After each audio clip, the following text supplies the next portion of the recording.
5, 16, 19, 21, 30, 3 and 10. Check results. You remember?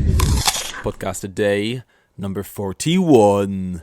That's right. I don't know. I've noticed every single time for the past maybe 6 days in a row, I keep doing like a slight weird voice. Like I won't just be like, hello, this is how I normally speak. I'll be talking like about weird for no reason. And not even an accent, just like a weird, like, what is that?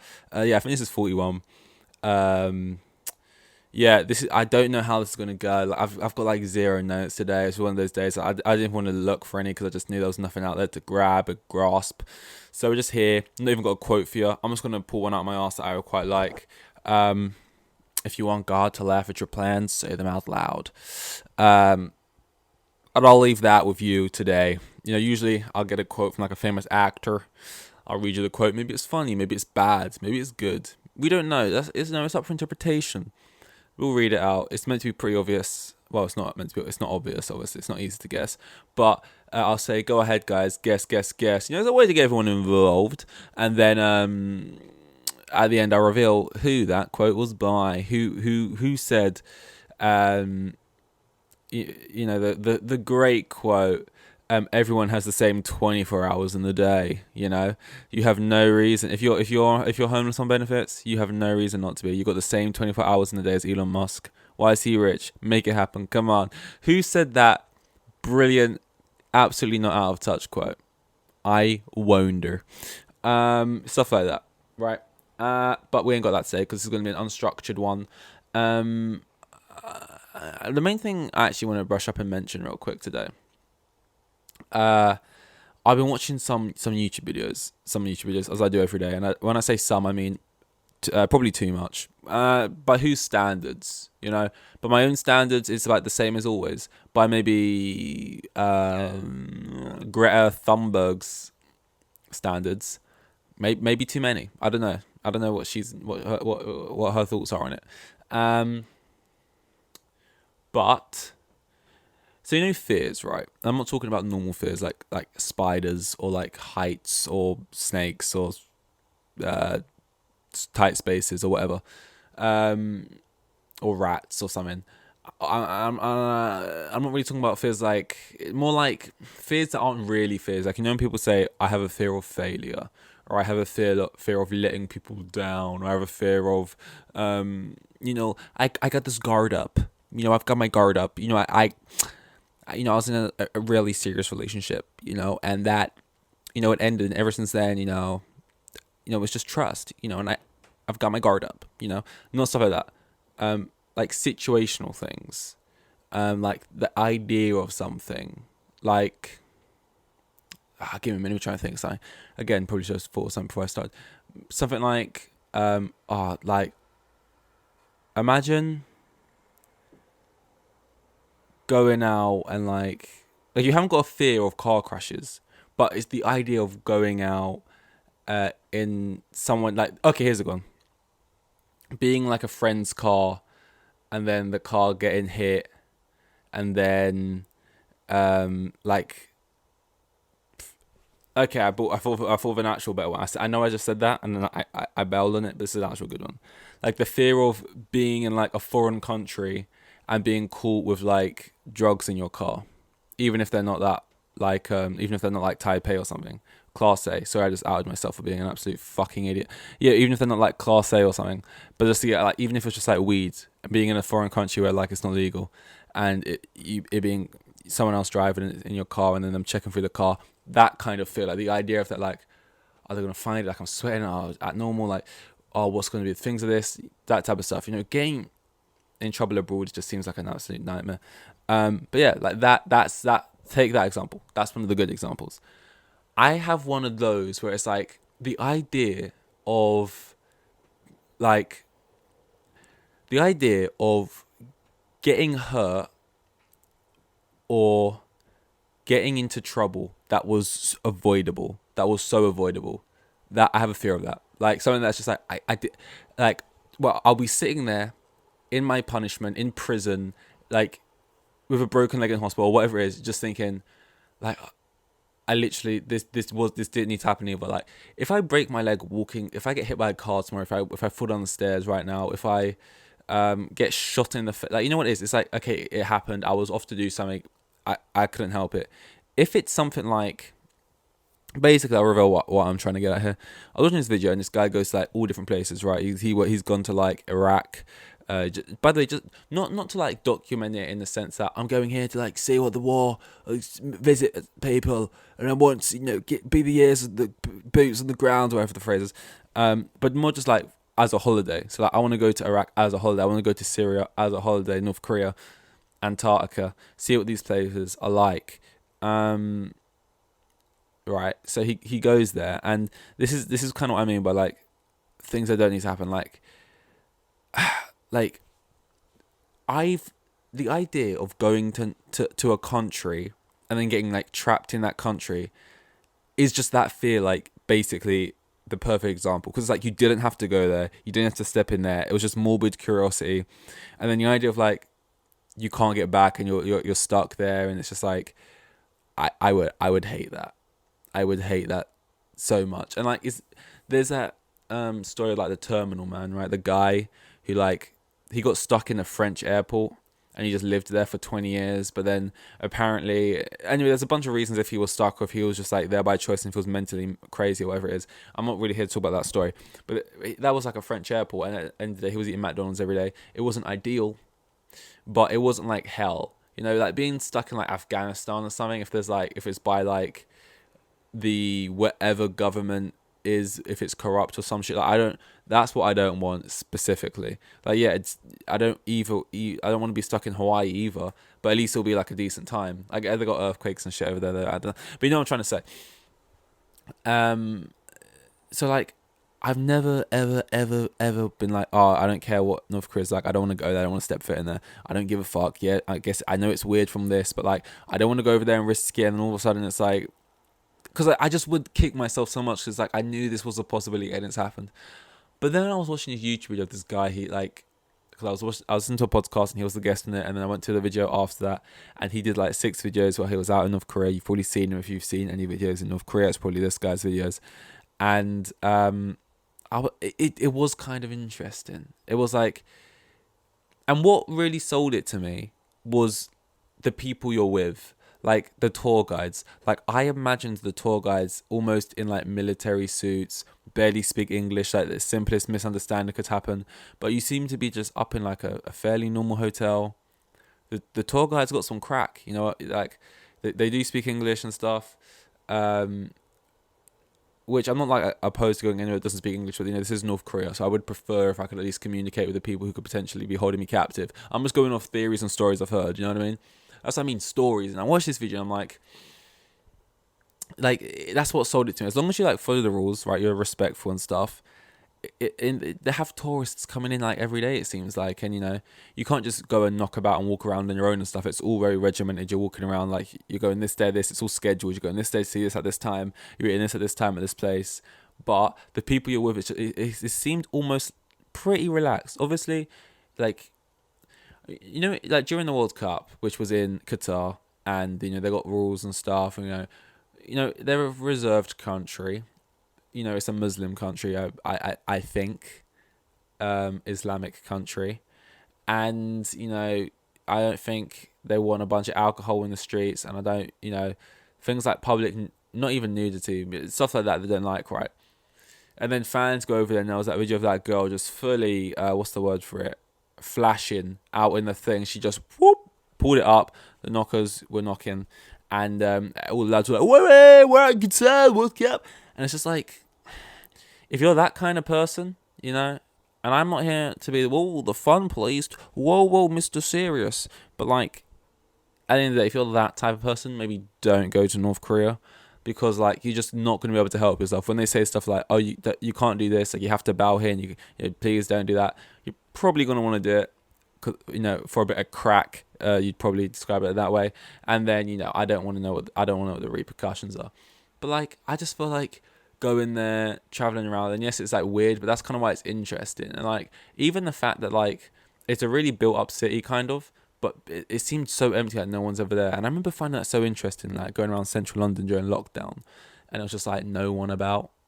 It was just like a ghost town. But it's like this is a very highly populated city, but it's just like well, where is everyone? And it's kind of like that there, but all the time.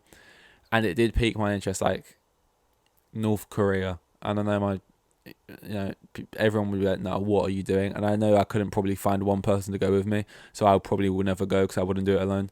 And not because it's like North Korea, like more just I wouldn't travel anywhere alone. Really, I just get bored. But yeah, I saw that today, and I just thought, never once has my mind ever been switched about that place. But then I just, because I've seen so many videos with like telling stories about people who've been like captured trying to escape and stuff. And like, there's been people who go on about like how everyone there is like an actor, and like it's all fake, and the whole thing's the Truman Show, and it's just like look, you could probably, like, if you think about it, right, the amount of bad stories you hear from North Korea, and I'm not trying to defend North Korea, I don't know anything about it. But it's just like, yeah, this person probably got captured here, that person probably got tortured there, these things probably did happen, that person probably did follow the rules and got stuck there for this amount of time, that person probably did get sent to like some labor camp or something. But if you just wanted to take all the bad stories from a place like America, like this person got killed here, this person got shot there, this person got wrongfully accused here, and all this other stuff, then America just sounds like a place you would just never want to go either. But like, that's just the world, innit? Like, I obviously I don't want to go to like a war-stricken country or something like that. I'm not trying to catch a stray bullet. But I just, something does pique the interest about North Korea, and I think maybe, you know what I mean? I'm not sure. I mean, it's definitely not on the horizon. It's definitely not in my top 10, maybe. What is the top 10? What's your top 10? I'd probably say in my top 10, I've probably got, I'm just going to say America as a whole, just so I don't have to list a bunch of states, but New York is my number one. I won't do a top 10, I'll do a top 5 because I'll lose track, I'll lose count. And 5 makes it harder, it makes it so you actually have to like, think like it's harsh, you know what I mean? It's like if you watch X Factor, or what's a good example, guys? It's like if everyone gets fish, it's not exciting. I mean, there's got to be stakes. Medium rare. I was about to ramble about how I hate medium rare, but like, why do you get shamed? I'm doing it again. Why do you get shamed for just wanting your steak cooked?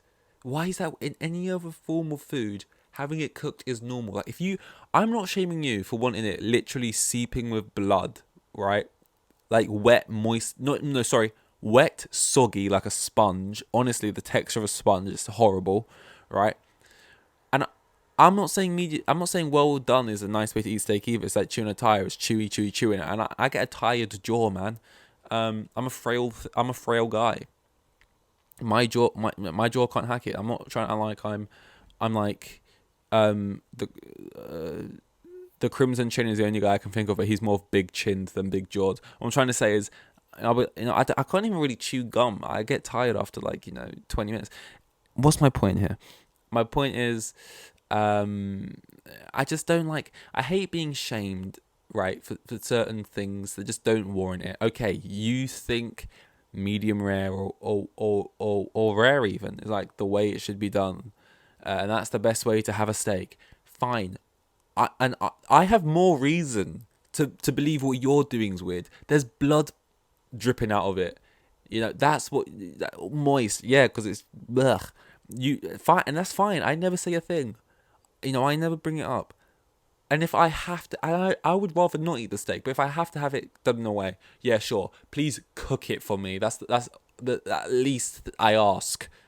All I ask is that you actually cook it through, and like, it doesn't matter. And I've completely forgotten about where I was going with. Oh, countries, yeah. Okay, let's say America. Let's say I'll leave that one to last actually. Sorry, I just kissed your ears. That's horrible fault. It's like, here's the thing, saying Canada just feels too similar to America. It just feels like I got a boring list. Let's go for Japan. I know for a fact I would really struggle and find it awkward in a country where I can't understand the language at all, because I hate like those kind of scenarios, like where I'm just floundering, like I don't speak it. But Japan's like quite a reserved country, and everyone seems to keep themselves to this. It's so weird, like Japan is full of like these reserved people. It seems like quite a quiet town, very busy, but everyone just sort of gets around and you could argue they're polite or rude. It depends how you interpret it. Like, but everyone just sort of goes about their business from like what I've seen. But then also like Tokyo is also like a place of just mental shit, like just weird shit going on. And I don't mean weird. No, yeah, I just mean weird. Like, you could argue like just different culture and stuff. And it's like, yeah, but like it is also just like fucking crazy. Like, and when I like just like the shops, the stuff they sell in the shops, like the vending machines, like the used underwear vending machines, like that is pretty odd. Like, you could tell me, oh, just cultural thing, you know, each country culture is different, and it's like, yeah, like I would be curious to know if there's anything a Japanese person finds, or do you reckon people in Japan find that weird as well, or is that just like, yeah, you get your crackers from that one, and you get your used undies from that one, and it's just normal practice, or do they find that shit like they're like, what the fuck? Who installed these? This is, you know, or in their, you know, in Japanese or whatever. Like, and if they don't find it weird, what's one thing about like English culture would they find as weird as we do that? And I don't mean just stuff like, oh, we drink obsessively, obscene amounts, or like the way we, or the fact we're like loud or something. I don't mean stuff that just feels like they would find that mildly weird. I mean stuff as weird as we find used underwear vending machine, scattered all around the capital city. Crazy, yeah. So Japan's up there, America's up there. I feel like you got to put Australia in there somewhere, but it's just like they got fuck off big animals. Not animals, they're fine. Like, I'd rather get, it's just the insects. Fuck that shit. What else could be on there? Maybe South Africa. Low key Paris. Low key Paris. And I know Paris seems like less cool. Like, I know if you're from like China or America, Paris probably seems a lot cooler because you're further away from it. And like England, you can literally get to Paris on like Eurostar or like a ferry. You know what I mean? You got to take a plane and it'll take you like a couple of hours. It's probably more straightforward than getting around London in a car, probably, with the amount of traffic and stuff. But and I know there's the Paris syndrome thing, which is like, I think Chinese people who have like this, they've all been told what Paris is like. Paris is this beautiful place, like it's literally the city of love. You'll go there and you're just gonna feel this like wave of love just pass through you, and it's gonna feel magical. And then they get there and it's dirty and there's rats and the people are rude and get out of here, mademoiselle. What the fuck was that? I've been practicing my French. Let me give you. This is like GCSE level. Let me try. You know, salut. J'aime la dessin animé. Regarde le football. Je vis avec ma famille, chat et chien. Désolé. Je ne parle pas français. Je suis de Londres. Not half bad. Ask me anything else, I can't answer it. But at least you've got a GCSE little paragraph there. We're trying out here. But got a bit Duolingo on the run, you know, we're giving it a good go. But yeah, I know there's all those things about Paris, but I think the further you live from Paris, the more you hate going there, because it's like, the longer you had to travel to get there, the more disappointed you are, the more they build it up about being this thing, and then you get there and maybe you have that Paris syndrome thing where you get there and you're like, fuck, I'm depressed, this is dog shit, and now I'm broke. Whereas because like England's so close to it, like I more respect it, I see it for what it is, and I find charm in it. I find charm in certain places that other people hate about it. People look at it and they say, oh, this is dirty here, it's ratty there, it's this and that. The Eiffel Tower doesn't even look nice, it looks ugly, it's just fuck off big thing and everything else is low. But I can't describe it other than the aesthetic, the vibe. I just like it. Like, if I went there, genuinely, I'd want to go there and it to be overcast. Like, I can't describe it to you for any other reason apart from I just like it. In the same way, I can't really describe the reasons why I don't really rate Spain. And you could tell me all these nice qualities and whatever's about Spain, and it just doesn't have for me what Paris has for me in terms of just, it just has something. And I can't really explain it more than that. Whereas Spain, I just find, meh. I just have no interest in Spain at all, any part of it. And again, I don't really know why. It's just one of those things. I feel like there was something else I wanted to bring up. I completely forgot what it was. Paris Syndrome. Going there. Overcast. I don't remember. I've lost it. Either way. All right.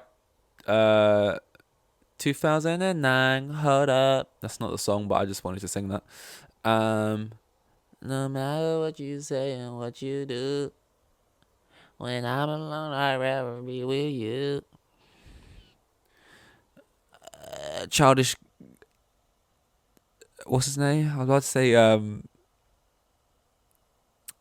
Childish. I was about to say childish. Wait, how do I say it? I keep thinking it and then I can't get it out of my mouth. Childish Albino. Some people pronounce it albino. That's not it. Gambino. Childish Gambino. Now that doesn't even sound right anymore. Childish Albino. Okay, let me just stop. This is a good example of when you just need to stop. When the fun stops, do indeed stop. Or keep going. I'm not your dad. Do what you want. Yeah, this is 41. I'll see you guys in 42. Here with the kids, and I had like 3 kids, and the geezer was probably on like maximum 20 bags a year. Like the most boring bloke you'll ever meet. He was like,